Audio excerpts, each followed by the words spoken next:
Hey, what's going on YouTube? My name is FineOK, and today I'm bringing you guys a different type of video. It's a video that I've wanted to make for a while, not only because I think it could be pretty helpful, but I also think it's just pretty fun to talk about, the topics I'm going to talk about. There will be a gameplay going on in the background, just like a calling gameplay I got from like a month ago. A lot of times recently on my stream I've been doing song requests, which means the gameplays that I've been getting, since it's the same audio track, I can't upload to YouTube obviously because of copyright issues, so I have a ton of just leftover gameplays from my Twitch VODs that I could be using for videos. And that's what I'm going to be doing today. I'm going to be just talking over this calling gameplay, so if you guys want to watch that to be entertained, you don't really care to listen to what I have to say today, that's fine. You can go ahead and watch the gameplay. I do pretty well this game. But what we're going to be talking about is basically just how to improve at Smite and just become a better player. This is specifically for Smite, but this can be, translated to any game really when it comes to just like gaming and video games, because I've played a lot of games over my life, and I'd like to think, since I'm able to make money off of one specific game, albeit it's not the biggest game ever in Smite, I do have like a bit of experience with this, and I feel like it's just fun to talk about. Maybe, like I said, help you guys out with that. But without further ado, let's get right into it. The first topic I want to talk about is your equipment.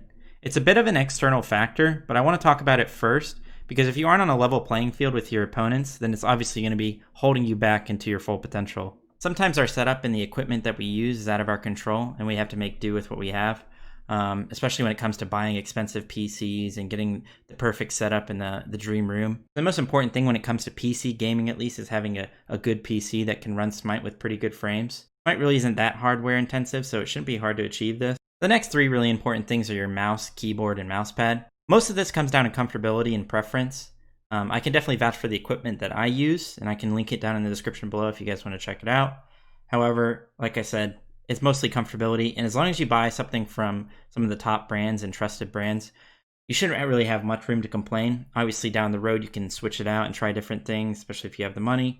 But if you get a mouse, keyboard, and mousepad from some pretty respected brands, then you should be chilling when it comes to equipment. Ensuring that you have all the physical factors covered when it comes to gaming is really important, so that you can start focusing on the real stuff, such as improving at the actual game that you're playing. One small side thing that I would definitely recommend is a mouse bungee. If you don't know what a mouse bungee is, it's basically something that elevates your cord into the air so that it doesn't cause friction on your desk, and it allows your mouse to have some free room. This obviously only works on wired mouses, so if you have a wireless mouse, then you don't have to worry about this, then just continue on in the video. But if you do have a wired mouse and you're kind of noticing that maybe you're not flicking perfectly on your mouse movements when you're trying to do that, or your mouse movement just feels a little bit awkward here and there, and maybe it's getting caught on something, then invest into a mouse bungee so that you can elevate the cord into the air and not have to worry about that. Obviously, that's a very physical thing, that if it's getting caught on something on your desk, then you need to fix that. But also for me, this really improved my gameplay a lot, because there's a bit of a mental factor when it came to having a mouse that constantly, you felt like you didn't trust your own aim sometimes. I felt like maybe it was getting caught on something and it wasn't as smooth as it was supposed to be when I was moving it around.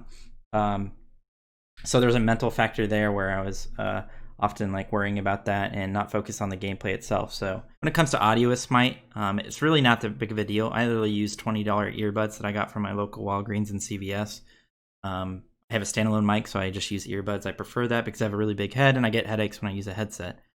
If you prefer a headset, I definitely recommend Sennheiser's, but again, it's not really that big of a deal. It's whatever you prefer, whatever's comfortable on your head and allows you to just focus on your gameplay and not have to worry about any of the silly stuff.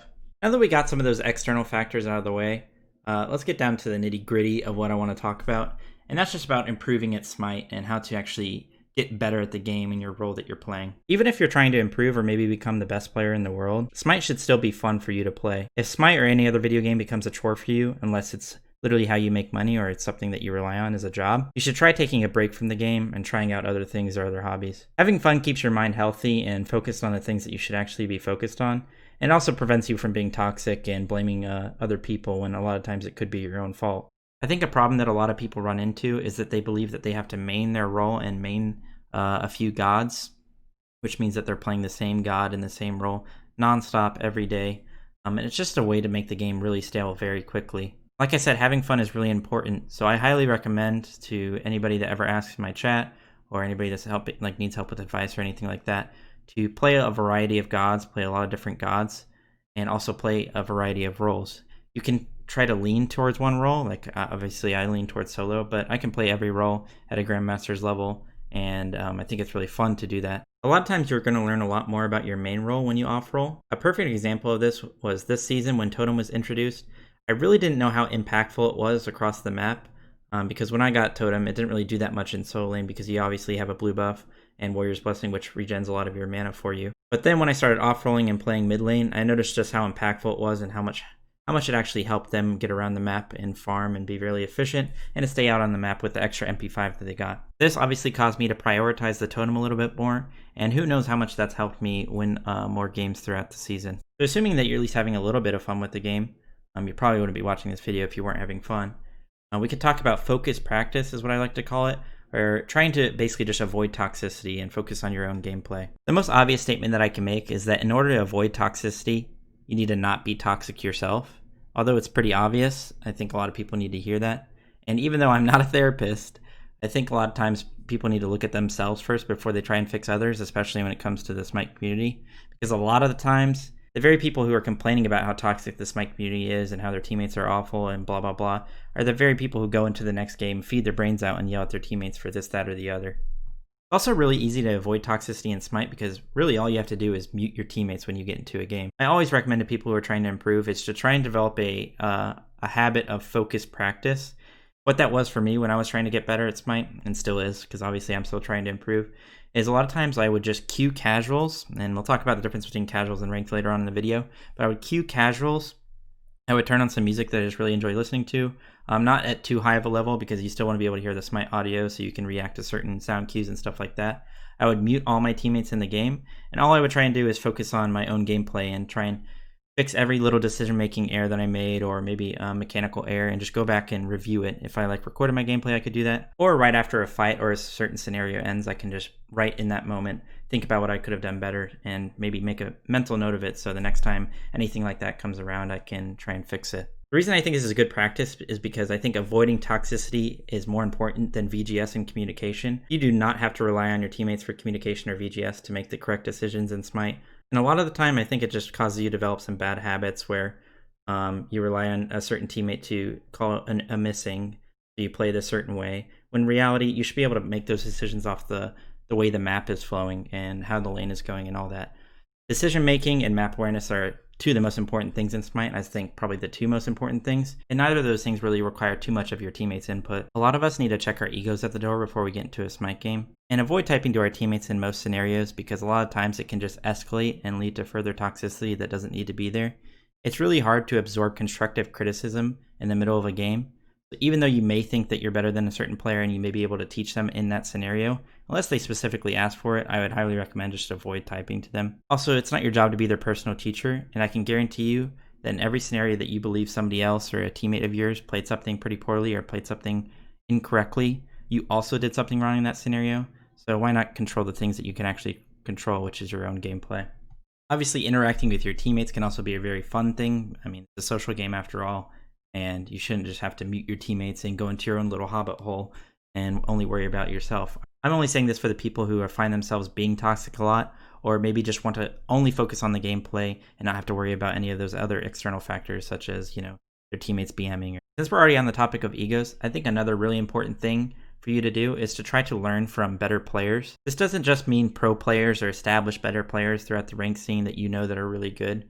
It also just means in every game that you play, just recognizing that this other player could be better than you and trying your best to beat them. I think our egos a lot of the times want to prevent us from admitting that somebody who just played better than us. For example, in my role, oftentimes we'll blame the enemy jungler for camping us, or say that our jungler didn't apply enough pressure, didn't drop the blue at the right time, or this, that, and the other. When in reality, what it really comes down to is just playing the lane incorrectly or playing a matchup pretty poorly or anything like that. Things that we can actually fix and make sure that the next time we face them in this matchup, we won't make the same mistakes. This is why I highly recommend trying to find something for you that allows you to have focused practice and only focus on yourself when it comes to gameplay. If you're able to stay resilient even in this extreme scenarios where you're getting hard camped by their jungler and their support, maybe even you have a DC on your team and it's a 4v5, if you can still try and play to your optimal level even in those scenarios and avoid frustration and everything like that, it's going to make it a lot easier for you in those simple scenarios where maybe you just need to learn how to play this certain matchup a little bit better, or learn how to play this certain team fight a little bit better on a certain god. Stuff like that is going to become a lot easier and more simple when you've become that much more resilient in the very hard scenarios. If you feel like you've been outperformed no matter what role you're playing, you should really try to take it as a learning experience and not just try to brush it off and use an excuse to just say that, oh, you're better than them, but something happened in this specific game. Really try and make it a learning experience and take mental notes of what they're doing throughout the game and try to replicate it in your own gameplay and see how it feels for yourself. For example, early on in my SPL career, I would lane against established, really good SPL solo laners, and I would lose lane. I would get solo killed here and there. Bad things would happen. And the only way to get better was to recognize that, hey, these players are better than me. What can I take from them and put into my own gameplay to make it so that I am no longer going to be getting solo killed, that I'm going to be the one getting solo kills and carrying my team, all that good stuff. And a lot of times, like I said, it just comes down to being honest with yourself and trying to learn from people better than you. This is also a lot easier to do when it comes to watching pro players and copying them, because it's pretty much given that they're better than you, and there's a sense of authority that comes with that, in the sense that they know what they're talking about, they know what they're doing in these scenarios most of the time, hopefully, and you can kind of just learn from that really easily. Something I highly recommend is just whatever role you're playing, just watching a pro player in that role, copying their builds, copying their decision making, what they do in these certain scenarios. It's a lot easier when a pro player in that role explains what they're doing or makes it very apparent that they're doing this for whatever reason, but you can do it nonetheless. And although they might be better than you in that moment, it's still really good for you to copy them and test your own limits so you can push yourself to fix those little mistakes that will help you, be able to replicate their gameplay a lot more accurately. When it comes to actual game knowledge, you can learn a lot from pro players and what they're building and everything like that, but to make sure that you can kind of live on your own and be independent of that, you should be playing the game a lot, and you should also be trying out a lot of different stuff. We talked about it earlier, but trying out different roles, trying out different even builds, different matchups and everything like that, you're going to learn pretty quickly, especially if you're doing it a lot, what feels good and what feels bad. And if you stick to the same few gods, or even worse, the same god every game, never really expand with your builds or anything like that, you're never really going to know what's the best way to go about building or playing that god, because you have no sense of variance to compare it to. The next topic I want to cover is ranked versus casuals. Now, MMR and Smite, we all know, is pretty atrocious. I'll be the first to admit it. We all know that Smite isn't the biggest game in the world, so oftentimes MMR can throw you into some pretty poorly balanced games. I'd say that oftentimes our casual games are even better than our ranked games as far as competitiveness and the game actually getting to a point where you can play a late game team fight. I'd say ranked a lot of the time ends in like 10 minutes because people have 6, and a lot of times it leads to a more toxic environment because everybody's precious elo is on the line and also their precious egos. Because of this, I think it really just comes down to whatever you're more comfortable with. I think the overall player skill level and what you actually face and likelihood that you'll face somebody better than you will be better in ranked. However, it may not have the same positive environment that you're looking for, and it also may not be the same types of competitive games that you're looking for, because like I said, sometimes even your casuals will be better than ranked. But I think the best formula to improve at the game is to just have a nice mixture of both that you're really comfortable with. If that leans towards more casuals, that's fine. If that leans towards more ranked, that's fine. Honestly, you could exclusively play one or the other, and I think you could still make it to the pro level one day or just be very, very good at the game. I don't think you 100% need ranked to become really good at this game, but I do think it's advised to play a little bit of it at least, because it's going to be more likely that you face somebody better than you that will cause you to fail, cause you to make mistakes that you can learn and grow from in order to become a better player.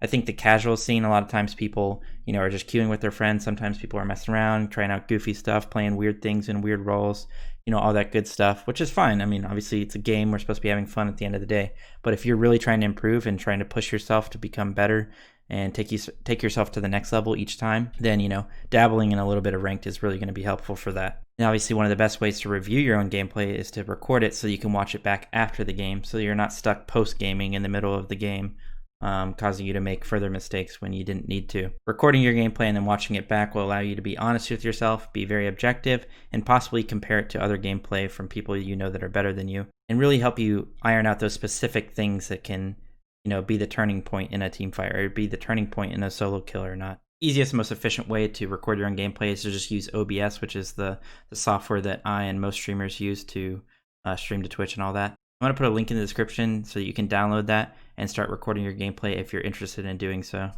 So yeah, that pretty much covers it, guys. I'm going to give you guys a quick TLDR or summary of what we talked about. You should find yourself a setup and equipment that you're really comfortable with. I think comfortability is the most important thing when it comes to that. So you can make sure that you're on a level playing field and focus on the things that actually matter when it comes to your gameplay. I highly recommend that you find yourself a habit of focused practice so that you can really focus on your own gameplay, not make excuses for yourselves, and be very objective and positive with your gameplay so that you're not being toxic to your teammates and, in turn, they're not being toxic towards you. And of course, the reason that you're here is to improve, which means that there is room for improvement, which also means there are people who are better than you out there. So try to learn from them, especially when it comes to pro players, but even people just in your standard games and your ranked games and stuff like that. Always look at it as a learning opportunity whenever you face off or watch somebody that's better than you at the game. And speak of the devil, since that pretty much sums up the video, how about you finish watching this video by watching somebody who's better than you?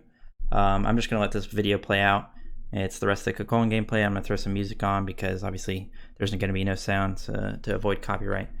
Yeah, I hope you guys enjoyed the video. If you learned anything, if you have any questions, feel free to leave a comment down below and I'll try and get back to you.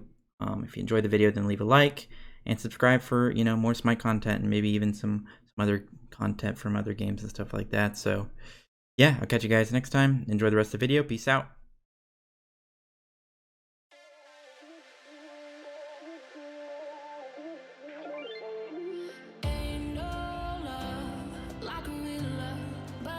So fast, all tied up like a captive. I'm on to you. Used to pay to my life, standing on rainbows, playing it cool. I haven't felt this in ages, and I've no more patience. So won't you please stay?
Open eye, feel the waves cut through me. Hypnotized by the sounds I'm breathing in. Hold tight, chemicals collide. Hold tight, hold tight, hold tight. Dripping lights paint the skies, all because of you. Dripping lights paint the skies, only you can make me move. Can make me move. Can make me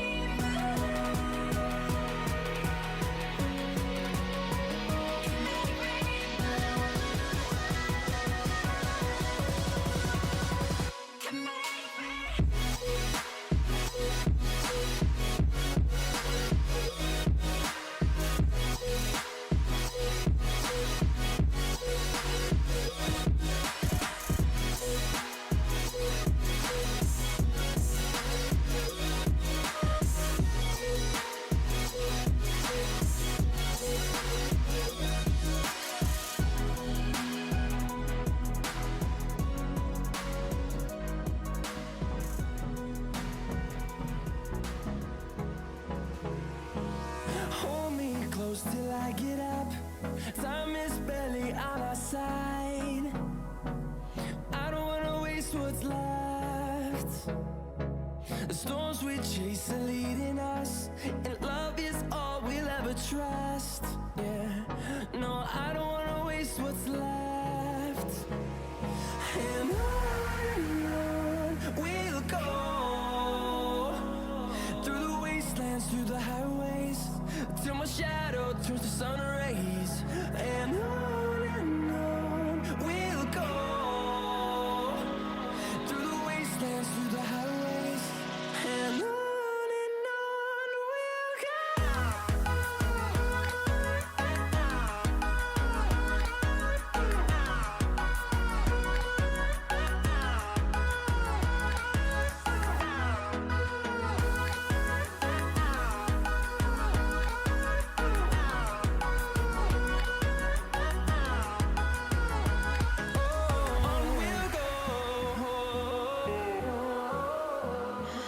What does perfect even mean? Is there even such a thing? Ooh, can we switch up all the rules and imagine a utopia? Darling, I'm just so fed up with these expectations. They keep weighing me down. My heart is begging me to get the hell out of my head. I'm gonna live inside the upside down for a minute and pretend, honey, I'm a perfect 10. Whoa, whoa, honey, I'm a perfect 10. Whoa, whoa.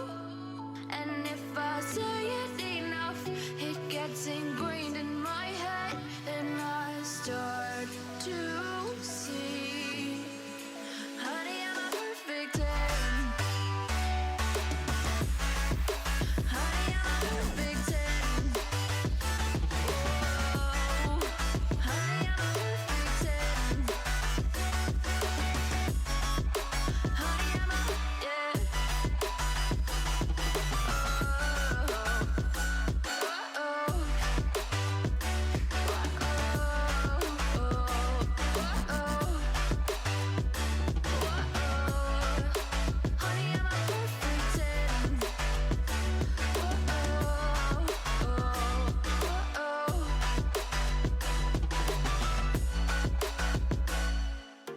I'm on my own, broken and alone. I feel the rain crashing down all around this empty town.